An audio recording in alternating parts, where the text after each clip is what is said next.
آیت اللہ یعقوبی عارف کہتے ہیں کہ میں سامرا میں جو سرداب ہے جہاں امام غائب ہوئے تھے، غیبت پہ گئے تھے.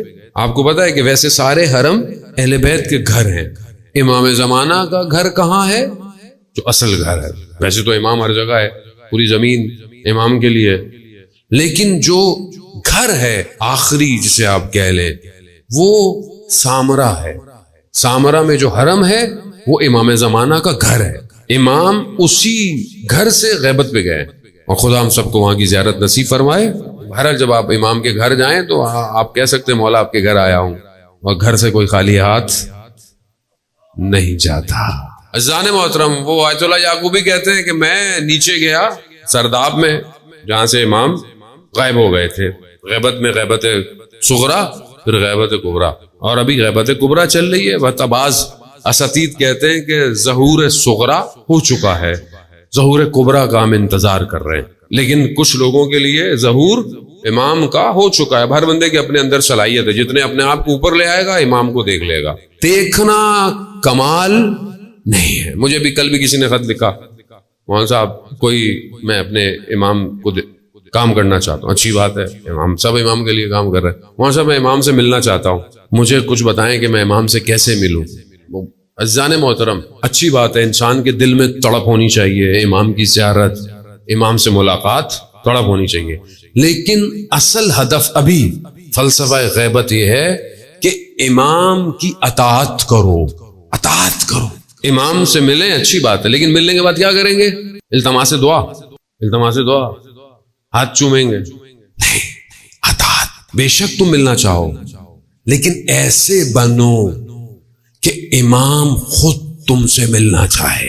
وہ عالم دین جو اصفہان میں، اس کے بعد بہرحال اس نے ایک عمل کیا کہ امام زمانہ کہاں ہوں گے، تو اسے جو ہے وہ پیغام دیا گیا کہ فلانے جگہ جاؤ، فلانے دن فلانے بازار میں چلے جاؤ، اور وہاں پہ جو پہلا خریدار آئے گا اس کے ساتھ ساتھ پیچھے پیچھے جانا. وہ بہرحال بازار میں چلا گیا، بازار پرانا بازار تھا.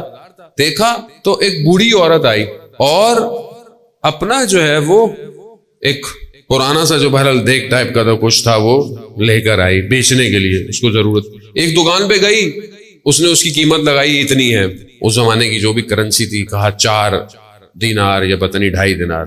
دوسری دکان پہ گئی، اس نے بولا، اس نے کہا نہیں مجھے تو 6 دینار چاہیے.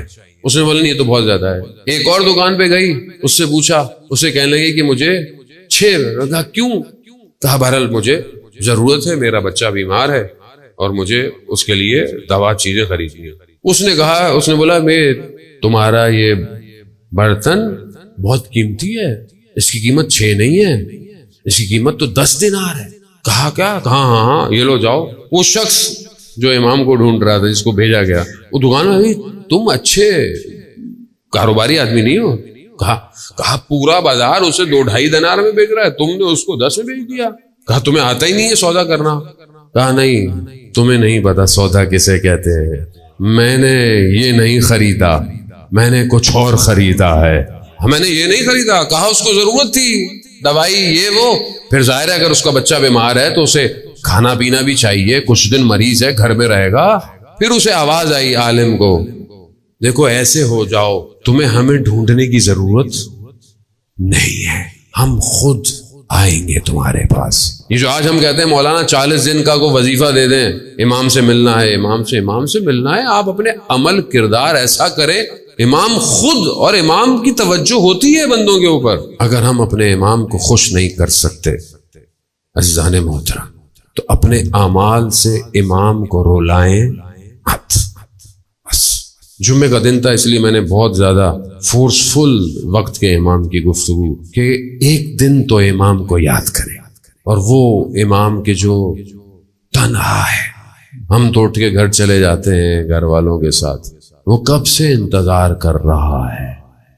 زیارت دعائے نطبہ میں پڑھتے ہیں، اینا بے دم مقتول بے کربلا، کہاں ہے جو کربلا کا بدلہ لے گا. امام نے زیارت نائیہ، آپ پڑھیں اس کا ترجمہ پڑھیں، کس طرح امام اپنے جد کو سلام کر رہے ہیں۔ میرا سلام ہو اس رخسار پر جو خاک میں امام کا مرثیہ، امام کا